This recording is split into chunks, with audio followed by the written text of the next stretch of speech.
Alors considérons une fonction f définie sur un intervalle AB subdivisée en n intervalles de largeur delta xi. Alors nous allons définir deux sommes dites de Darboux, la somme de Darboux inférieure puis la somme de Darboux supérieure, où le mi ici est la plus petite valeur prise par la fonction sur l'intervalle, alors ici c'est sur cet intervalle-là, et puis le mi, le maximum de la fonction, donc là toujours pris sur cet intervalle-là, puisque on a pris celui-ci comme référence.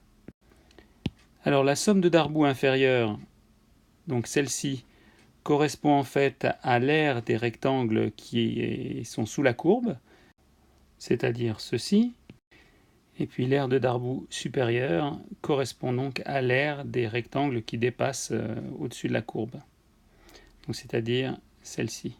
Donc on peut voir que l'aire qui est comprise exactement sous la courbe est donc un petit peu supérieure à l'aire de Darboux inférieure et un petit peu inférieure à l'aire de Darboux supérieure.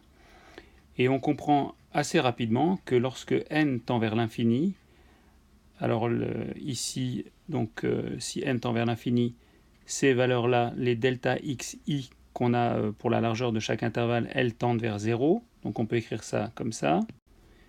Et on a alors que la limite, quand n tend vers l'infini, de la somme de Darboux inférieure est égale à la limite, quand n tend vers l'infini, de la somme de Darboux supérieure, qui est égale à une valeur appelée gamma. Alors on va maintenant définir la somme de Riemann. Donc pour ceci, on va extraire une petite partie de la courbe pour que ce soit plus facile à comprendre. Et dans chaque intervalle delta xi, on va définir un point d'abscisse epsilon i, comme ça. Et puis donc l'image de ce epsilon i, on va l'appeler f de epsilon i.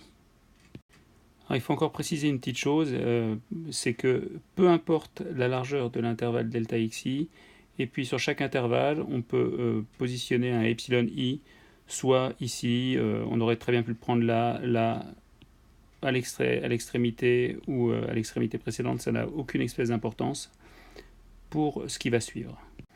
Alors la somme de Riemann est la somme suivante, donc Sn est égal donc à f epsilon 1 delta x1 plus f de epsilon 2 delta x2 plus f de epsilon i delta xi plus f de epsilon n delta xn.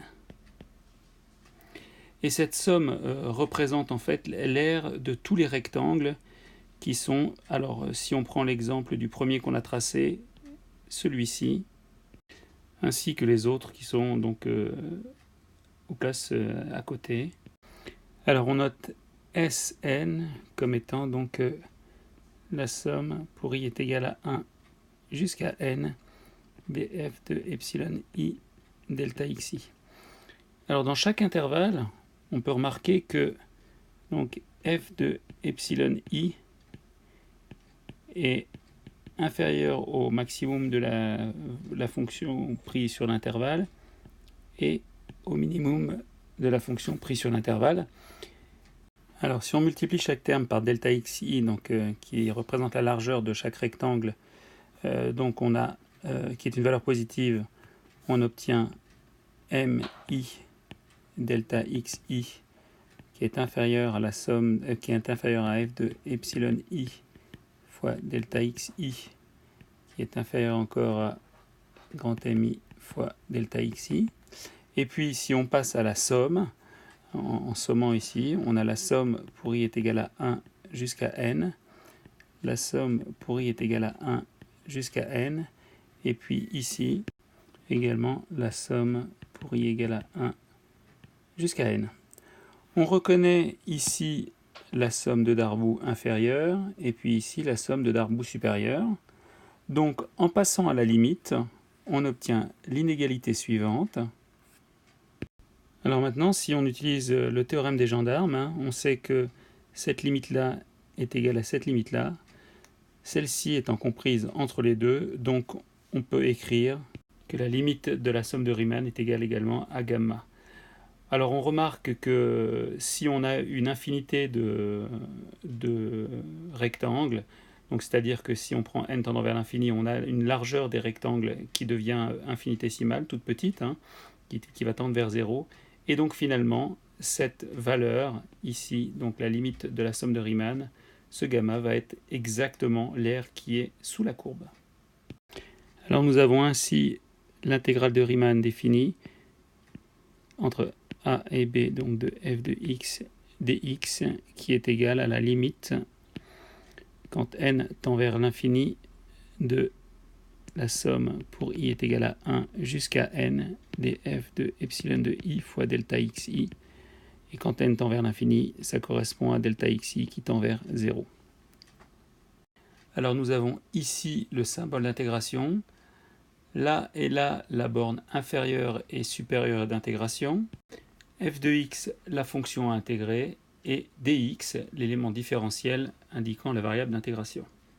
Donc cette intégrale de Riemann, ou appelée également donc, intégrale définie, représente l'aire qui se trouve sous la courbe représentative de la fonction, comme ceci.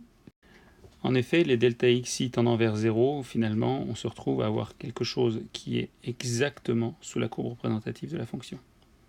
Alors, on peut citer quelques propriétés, hein. La première, donc, l'intégrale d'une somme est égale à la somme des intégrales. Et puis l'intégrale d'une fonction multipliée par un coefficient lambda est égale à ce lambda multiplié par l'intégrale définie de la fonction. On a également donc l'intégrale entre a et a de f de x dx qui est égale à 0, hein, puisque dans ces cas-là, la borne inférieure et la borne supérieure est la même. Donc la largeur de tous les intervalles delta xi est nulle. Et puis on peut terminer par une dernière, une quatrième propriété. L'intégrale entre a et b de f de x dx est égale à moins l'intégrale entre b et a de f de x dx.